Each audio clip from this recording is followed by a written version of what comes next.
नमस्कार मित्रांनो, स्वागत आहे तुमचं आपल्या नवीन ब्लॉगमध्ये। आजचा ब्लॉग एकदम घाईघाईमधला आहे, कारण की आम्ही बोरगावला पोहोचून गेलो आहे आणि बँकची गाडी आमच्या पुढे निघाली, कारण की आम्ही वडाळीमध्ये आम्ही नवरदेव काढला, तिथं 7 वाजून गेले आम्हाला आणि बोरगावला तिथून 7 वाजता आम्ही बोरगावहून आम्ही आत्ता इथं पोचलो, म्हणजे वडाळीहून आम्ही निघालो आणि डायरेक्ट तिथून 7 वाजता निघालो। इथं आम्ही 9 वाजता पोहोचलोय। बँकची गाडी अगोदर पोहोचली, कारण की शार्पीची गाडी माझ्याकडे राहते आणि बँकची गाडी हिच्यापेक्षा जास्त फास्ट पळते, म्हणून ही एवढी पळू शकत नाही। 80वर पळते आणि ती पण 80वर पळते, पण तिला जास्त म्हणजे लवकर पिकअप करून घेते। ही गाडी पिकअप नाही करत। मला घ्यायला येऊन लागले भाऊ आणि खूप भूक लागली होती, म्हणून भेळ घेऊ। भेळ बनवायला सांगितली होती, आधी भेळ घेऊ आणि डायरेक्ट आपण लग्नाच्या ठिकाणी जाऊ। तर आजचा ब्लॉग बघा तुम्ही, आजचा ब्लॉग एकदम भारी होणार आहे।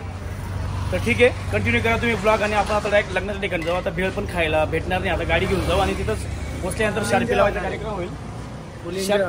आणि शार्पीला जोपर्यंत शार्पी लावते तोपर्यंत मी खाऊन घेईल आणि ते पुरं लावतील शार्पी आणि ते भाऊन ते आलेत आपल्याला घ्यायला आणि जाऊ आता तिकडंच लग्नाच्या ठिकाणी जाऊ। आता बघू आता।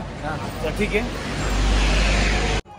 तर मित्रांनो आपण नवरदेवाच्या घराजवळ पोचलोय आणि शार्पी लावायला लगेच क्रॉस लावून दिली गाडी। मी लगेच येता क्रॉस लावून दिली आणि भेळ होती ती खाऊन घेतली। जेवणाला काय गेलो नाही, मी जेवण काय केलं नाही, फक्त भेळ खाऊन घेतली आणि भेळ खाऊन लगेच शार्पी वगैरे लावल्या का लगेच मग बँड चालू होऊन जाईल। मग 11:30 किंवा 12 वाजेपर्यंत चालणार आहे इथं बोरगावमध्ये। तर खूप गर्दी होईल।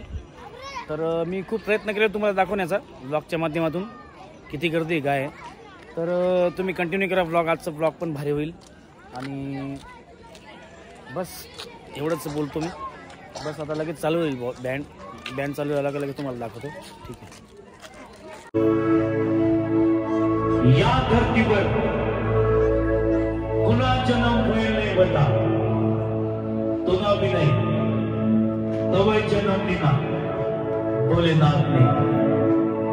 त्याला बनसेच आदिवासीचा राजा वीर एकलव्य, त्याला नमन गरिसा।